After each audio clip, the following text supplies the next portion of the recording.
माशाअल्लाह ला हौला वला कुव्वता इल्ला बिल्लाहिल अलील अज़ीम मिनश शैतानिर लईनिर रजीम बिस्मिल्लाहिर रहमानिर रहीम अल्हम्दुलिल्लाहिल्लज़ी लम यत्तखिज़ साहिबतन वला वलदा वलम यकुल लहू शरीकुन फिल मुल्क वलम यकुल लहू वलियुम मिनज़ ज़ुल्लि वकब्बिरहु तकबीरा।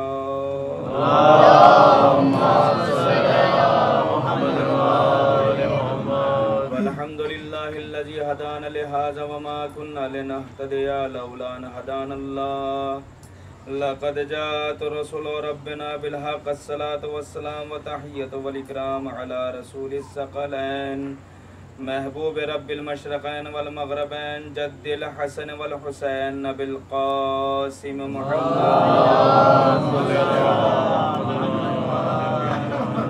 व अला अहलि बैतिहि अत्तय्यबीन अत्ताहिरीन अल मासूमीन अल मज़लूमीन व लअनतुल्लाहि अला दाइहिम अजमईन मिन लैलिना हाज़ा इला क़ियामि यौमिद्दीन आमीन या रब्बल आलमीन। अम्मा बाद फ़क़द क़ाल हक़ सुब्हानहु फ़ी किताबिहिल करीम व हुवा अस्दक़ुल क़ाइलिन व क़ौलुहुल हक़ बिल हक़। बिस्मिल्लाहिर रहमानिर रहीम इन्ना हदैनाहु सबीला इम्मा शाकिरन व इम्मा कफूरा। सलावत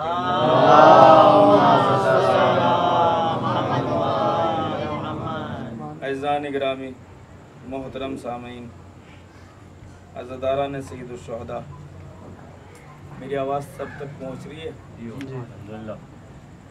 अल्लाह कुरान मजीद के अंदर इरशाद फरमाता है इन्ना हदैनाहु सबीला इम्मा शाकिरम व इम्मा कफूरा। बेशक हमने हिदायत का रास्ता मुअय्यन कर दिया, बतला दिया, दिखला दिया। अब चाहे तुम हमारी नेमतों का शुक्रिया अदा करके शुक्रगुजार हो जाओ या हमारी नेमतों का कुफरान करके कुफ्रगुजार हो जाओ। मेरे अजीज़ों, यह हमारा फरीज़ा है कि अगर हमने खुदावंद आलम की नेमतों का शुक्रिया अदा किया तो हम शाकिर बंदे कहलाएंगे, और अगर उसकी नेमतों को न माना तो काफिर बंदे कहलाएंगे। अब यह हमारे ऊपर है, आया हम शाकिर बंदे बनना चाहते हैं या काफिर बंदे बनना चाहते हैं। और अल्लाह ने आगे बढ़कर आवाज़ दी, अगर तुमने हमारी नेमतों का शुक्रिया अदा किया तो हम नेमतों में इजाफा कर देंगे, लेकिन अगर तुमने हमारी नेमतों का कुफ्र अदा किया और हमारी नेमतों का ना माना तो याद रखना हमारा अजाब अजीम है।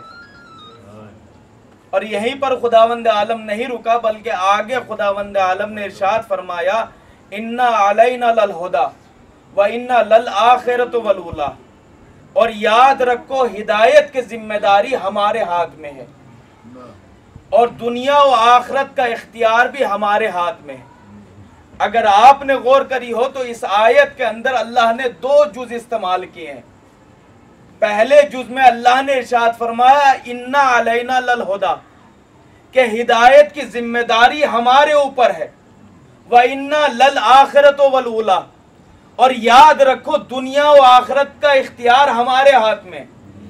अजीज़ानी गिरामी, ये आयत हमारी समझ में ना आती अगर हमने कुरान के अंदर तदब्बुर न किया होता, गौर न किया होता।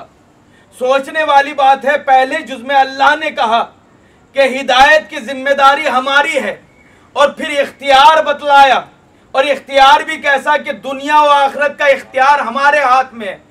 परवरदिगार आलम शायद बतलाना ये चाहता है कि याद रखो हम ऐसे को हादी बनाकर भेजेंगे कि जिसके इख्तियार में आखिरत भी होगी और दुनिया भी होगी। एक सलावत पढ़े मोहम्मद व आले मोहम्मद।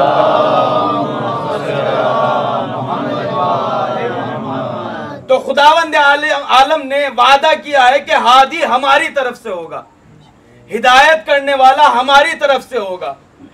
देखिए अज़ीज़ान गिरामी, हम अल्लाह को पहचानते हैं, रसूल को जानते हैं, लेकिन अल्लाह ने इस आयत के अंदर हादी का जिक्र किया है कि हादी हमारी तरफ से होगा।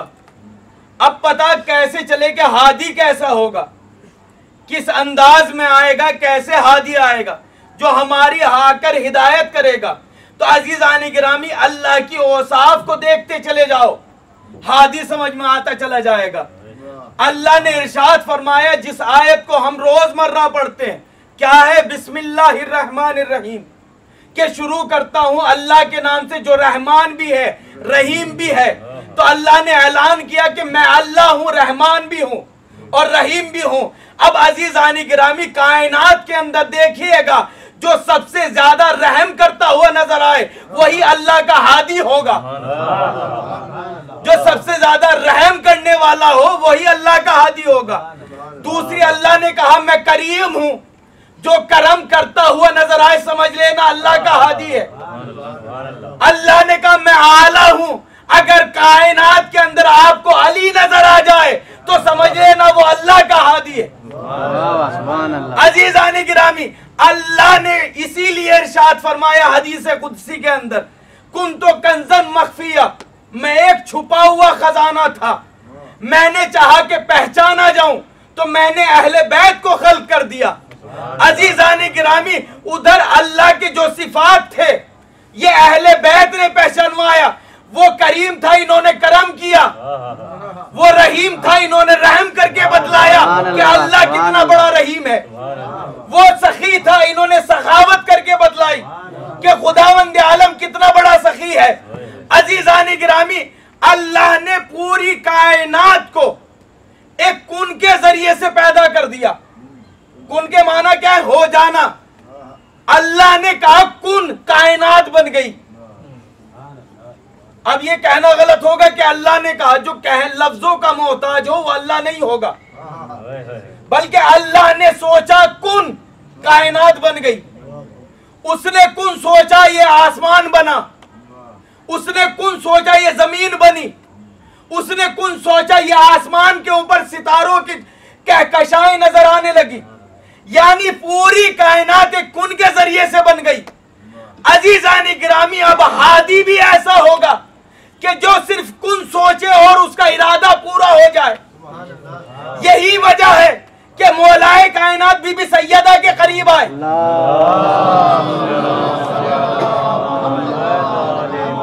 इख्तियार हादी किसको कहते हैं? आए और आने के बाद कहा, बीबी आज तक आपने कोई फरमाइश नहीं की है, मैं चाहता हूं कि आप मुझसे कोई फरमाइश करें। अब तारीख ने लिखा कि बीबी ने कहा कि ठीक है, मेरे वालियो वारिस मुझे अनार ला कर दे दे। अब देखा कि जेब में दरहम दिनार नहीं थे, क्या करते? अब तारीख ने लिखा कि बीबी सैयदा की चादर को लिया और शमून यहूदी की दुकान पर पहुंचे, और पहुंचने के बाद उसको वो चादर गिरवी रखने को कहा। अब उस यहूदी ने कभी चादर को देखा, कभी अली को देखा, और एक जुमला कहा, या अली, कभी तो आप दीनों दुनिया के मालिक नजर आते हैं और कभी एक पेबंद लगी चादर मेरे यहाँ गिरवी रखने आ जाते हैं।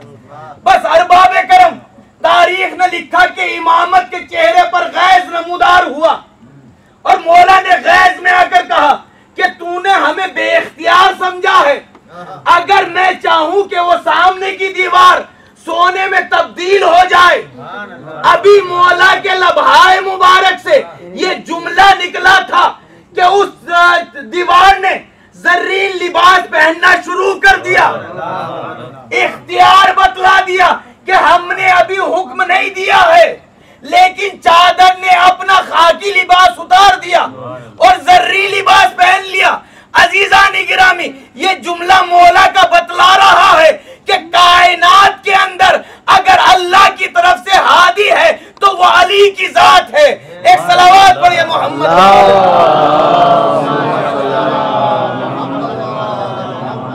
तो अल्लाह का हादी अगर कोई होगा तो वो सिफात उसमें पाए जाते होंगे जो अल्लाह के अंदर पाए जाते हैं।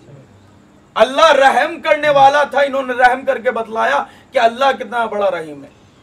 अजीजानी गिरामी, आज लोग हम पर भी एतराज करते हैं कि आप अली से मदद मांगते हैं, अली को पुकारते हैं, हमने कभी नहीं देखा कि अली आपकी मदद करने के लिए आए हों। अजीजानी गिरामी, एक मुज्तहिद है, वो जब हज के लिए गए और जन्नतुल बकी पहुंचे हैं तो वहां पर बीबी सैयदा की कब्र मौजूद है, वहां पर वो जियारत पढ़ रहे थे, जियारत पढ़ रहे थे। एक बुग़्ज़ अली रखने वाला आगे बढ़ा और बढ़ने के बाद कहा कि आप या अली मदद पुकारते हैं। जरा इतना बतलाइए, क्या अली आपकी मदद करने के लिए आते हैं? आप बीबी सैयदा से मदद मांगते हैं, क्या बीबी आपकी मदद करने आती हैं? आप हसन से मदद मांगते हैं, क्या हसन आपकी मदद करने के लिए आते हैं? अजीजान गिरामी, उसके बाद उसने ये किया कि कलम को लिया और जमीन पर गिरा दिया, और गिराने के बाद कहा कि अब आप अपने अली से कहिए कि ये कलम उठा दें। तवज्जो कीजिएगा, क्या कहा कि आप अपने अली से कहिए कि ये कलम उठा दें। अरबाब अज़ा, आप सोचिए अगर कोई हम जैसा होता तो शायद जवाब न दे पाता, लेकिन ये अली के घर का नौकर था, फौरन कलम को उठाया और उठाने के बाद फिर जमीन पर डाल दिया कि तुम तो अल्लाह से मदद मांगते हो ना, अपने अल्लाह से कहिए कलम उठा दे। अगर तुम ये कहते हो कि अली तुम्हारी मदद नहीं करते हैं, तो इसका मतलब ये है कि अल्लाह भी मदद नहीं करता। आज अजीजान गिरामी हमारी कौम को बहकाने की कोशिश की जा रही है और चाह रहे हैं कि हमारी कौम बहक जाए। अजीजान गिरामी, मेरी तरफ मुतवज्जे रहिए, जवान यहां पर मौजूद हैं, एक दो जुमला कहूंगा ताकि बात आप तक पहुंच जाए। याद रखिएगा, मैं भी बहुत सी जगह गया मजलिस पढ़ने के लिए, अक्सर क्या देखा जाता है, चाहे वो नोए खान हो या मातमदार हो, मातम कर रहा है, सीने पर हाथ मार रहा है या हुसैन कहकर, और लबों पे मुस्कुराहट है, लबों पे हंसी है। अजीजान गिरामी, सोचने वाली बात है, जिस जबान से नाम हुसैन निकल रहा हो और नोहा पढ़ा जा रहा हो, क्या उस होंठों के ऊपर हंसी आ सकती है? नहीं आ सकती है। तो इस बात का ख्याल रखिए, खासकर जवान, कि जब मातम करे और हुसैन का नाम ले तो हंसी से अपने को दूर रखिएगा, इसलिए कि एक मातमी की अजमत है, एक मातमी की बुलंदी है और एक मातमी का एक मर्तबा है। इसलिए कि एक शायर ने क्या खूब कहा है कि अब्बास का इनकार है अब्बास के बाजू, अब्बास का इनकार है अब्बास के बाजू, अब्बास की तलवार है अब्बास के बाजू, अब्बास की तलवार है अब्बास के बाजू, तो बाजू मेरे अब्बास के काटोगे कहां तक, ये सारे आजादार हैं अब्बास के बाजू। एक सलावत पढ़िए मोहम्मद वाले।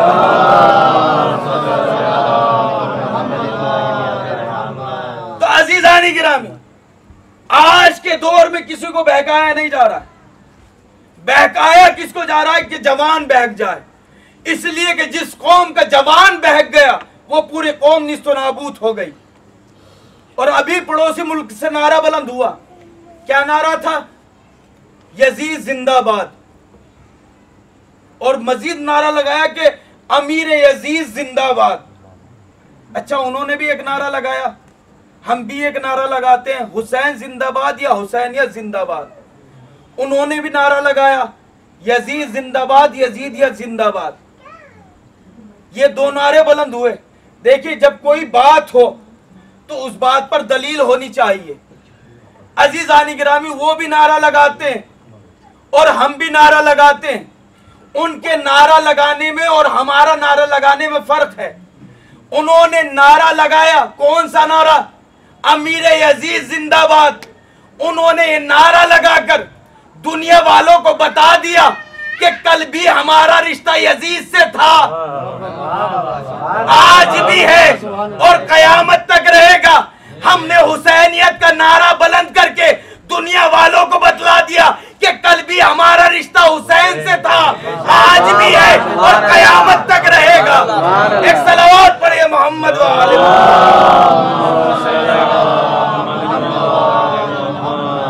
और अजीब सी बात है, नारे लगाए जा रहे हैं।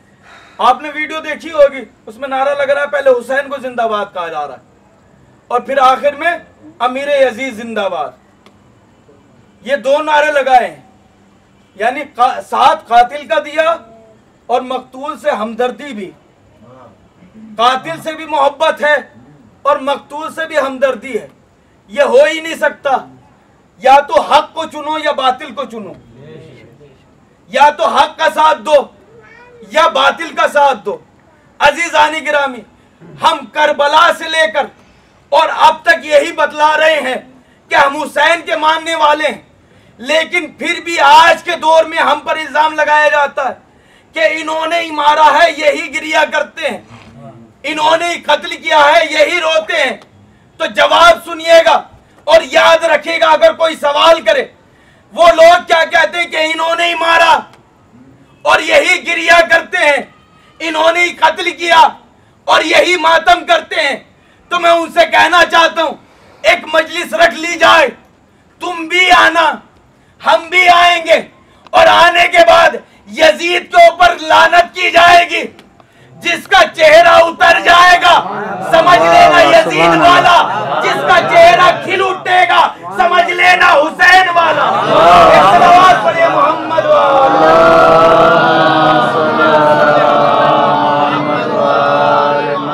अजीज़ान गिरामी, सोचने वाली बात है। हम हमेशा हुसैन के साथ थे और हुसैन के साथ रहेंगे, लेकिन एक बात आपसे भी कहना चाहता हूं, हो सकता है तल्ख हो, जरा इतना बदलाइए, हुसैन का नाम पाक है या नहीं है? खुद कुरान ने कहा इन्नमा युरीदुल्लाहु लियुज़हिबा अन्कुम रिज्सा अहलल बैत व युत्ताहिरकुम तत्हीरा।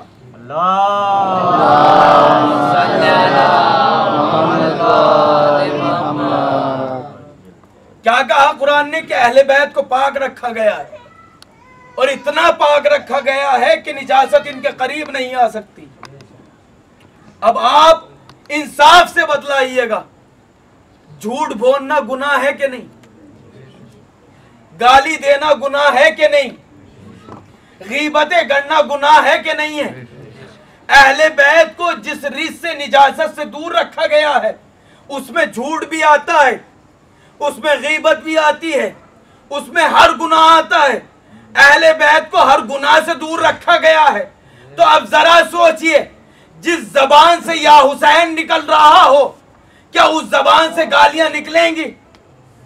जिस जबान से या हुसैन निकल रहा हो, क्या उस जबान से गीबतें निकलेंगी? अजीज़ान गिरामी, अब आप खुद ही फैसला कर लें। अगर जबान से हुसैन भी कहते हैं और नारा भी बुलंद करते हैं गालियों का, तो ऐसे ही है जैसे वो पड़ोसी मुल्क में है जिन्होंने हुसैन को भी अच्छा कहा, यजीद को भी अच्छा कहा। एक सलावत पढ़िए मोहम्मद वाले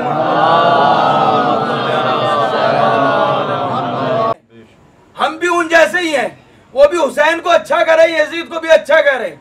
हम जबान से हुसैन को तो बुला रहे हैं, लेकिन अमल वो अंजाम दे रहे हैं जो यजीद वाले हैं। अच्छा इतना बदलाइए, करबला में यजीद क्या कर रहा था, क्या करना चाहता था? वो चाहता था कि नमाज मिट जाए, नमाज पढ़ने वाला ना हो। अब हम अगर नमाज को छोड़ रहे हैं तो इतना बदलाइए कि हुसैन वाला अमल कर रहे हैं कि यजीद वाला। अब ये आपके ऊपर, आप सोचिएगा।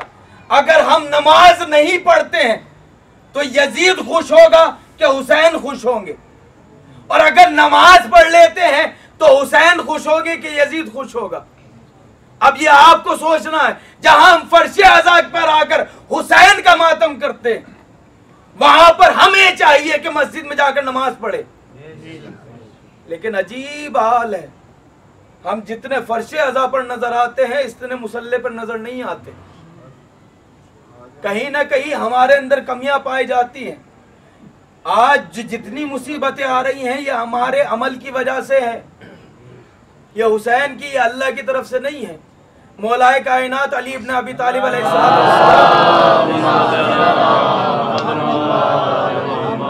से पूछा गया, मौला कयामत आएगी? मौला ने कहा हाँ कयामत आएगी। कहा मौला जरा इतना बतलाइए, जब कयामत आएगी क्या कोई मोमिन न रहेगा? मौला ने कहा जरूर रहेगा।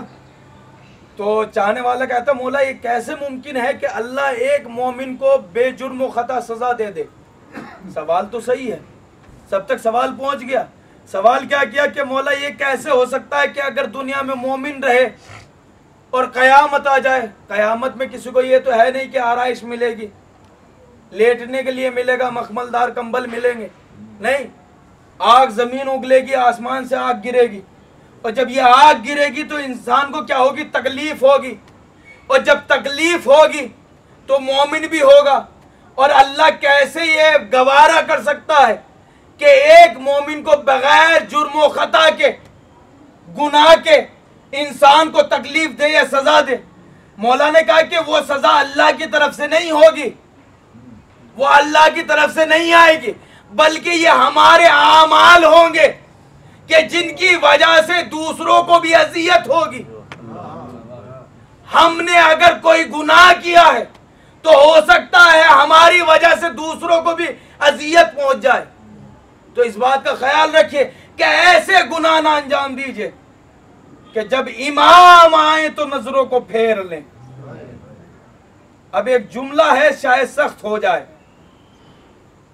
हमारे यहां कोई अमीर आदमी आने लगे तो इंसाफ से बतलाइए, हम खुद भी सजेंगे, अपने घर को भी सजाएंगे कि बड़ा आदमी आ रहा है, कहीं कोई कमी तो नहीं रह गई है। पूरे घर को कोना कोना देखते हुए फिरेंगे कि कहीं कोई कमी तो नहीं रह गई है। अब जरा सोचिए, जब इमाम आएंगे तो हमने कितनी तैयारियां की हैं। पहली बात तो सबसे बड़ा मसला तो यह है कि जिनके दाढ़ी होती है वो दाढ़ी ना रखें। तो सवाल यह है कि क्या वो इमाम से मुंह मिला सकेंगे? इमाम उनसे खुश होकर बात करेंगे? जब इस्लाम ने कहा है और इमाम ने हुक्म दिया है कि दाढ़ी रखो और वही इमाम आ जाए और हमने दाढ़ी मुंडवा रखी है, तो इंसाफ से बतलाइए क्या इमाम हमसे बात करना पसंद करेंगे? नहीं करेंगे। इमाम अपनी नजरों को फेर लेंगे। क्यों? इसलिए कि इमाम वही अमल अंजाम देंगे कि जो रसूल ने अंजाम दिया है। रसूल के एक सहाबी थे जिनके सिर्फ 4 बाल थे दाढ़ी के ऊपर। अब उन्होंने एक दिन सोचा कि क्या 4 बाल हैं, क्या रखूं, बेहतर है कि इनको मुंडवा लूं। अब उन्होंने दाढ़ी के वो 4 बार मुंडवा लिए और मुंडवाने के बाद रसूल की खिदमत में आए। अब तारीख ने लिखा कि रसूल ने अपनी नजरों को फेर लिया, जबकि रसूल बड़ी मोहब्बत करते थे, बड़ा दिल से लगाते थे। अब जैसे रुख फेर आए, चाहने वाले ने हाथों को जोड़ा, या रसूलल्लाह मुझसे कोई गुनाह हो गया? इमाम ने कहा, रसूल ने कहा हाँ गुनाह हुआ है। कहा या रसूलल्लाह कौन सा गुनाह? कहा तुमने अपने चेहरे के नूर को खत्म कर लिया, तुमने अपने चेहरे के नूर को खत्म कर लिया। कहा या रसूलल्लाह वो तो 4 बाल थे। रसूल ने कहा वो 4 बाल नहीं थे, वो तुम्हारे चेहरे का नूर था। अब जब तुम्हारे चेहरे पर नूर ना हुआ तो ये कैसे मुमकिन है कि मासूम तुमसे कलाम करे? एक सलावत पढ़े मोहम्मद वाले।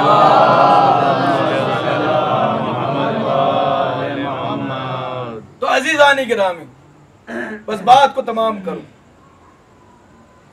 हमें वही अमल करना है कि जिससे इमाम राजी हो जाए, जिससे मेरा मौला राजी हो जाए। चाहे वो फर्श आज़ा हो, चाहे वो मातम हो, चाहे वो मस्जिद का मुसल्ला हो।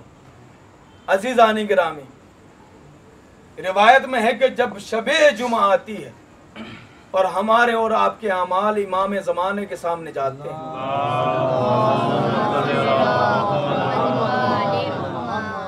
तो इमाम फूट फूट कर रोते हैं, फूट फूट कर गिरिया करते हैं। क्यों? अपने ही को अपने का गम होता है कि चाहने वाले मेरे हैं, लेकिन नामा अमाल ऐसे हैं कि हम कह नहीं सकते कि हमारे चाहने वाले। जहां इमाम इस बात के ऊपर गिरिया करते हैं कि मेरे चाहने वाले के अमाल खराब हैं, वहां एक सबब और है कि इमाम खून के आंसू रोता है। और वो सबब क्या है कि जब भी करबला की याद आती है इमाम गिरिया करते हैं। ज़ियारत नाहिया के अंदर जो जुमले मौजूद है, अगर इंसान ज़ियारत नाहिया का तर्जुमा पढ़े तो अजीज़ानी गिरामी हो ही नहीं सकता कि इंसान के आंख से आंसू ना गिरे। इमाम फरमाते हैं कि मेरा सलाम उस मजलूम के ऊपर कि जिसको रुला रुला कर शहीद किया गया, सलाम हो मेरा उस मासूम सकीना के ऊपर कि जिसके कमर के ऊपर ताजियानों को मारा गया। अरबाब आज़ा जाकिर अव्वल ने मसाइब जनाब अली असगर पढ़े, 2 जुमले सुन लीजिए और इबादत तमाम है। ये मैंने किसी रिवायत में नहीं पढ़ा बल्कि एक जाकिर से सुना है कि हैदराबाद के अंदर एक मोमिना थी, अल्लाह ने उसको एक बेटा दिया था, लेकिन बेटे की तबीयत खराब रहती थी।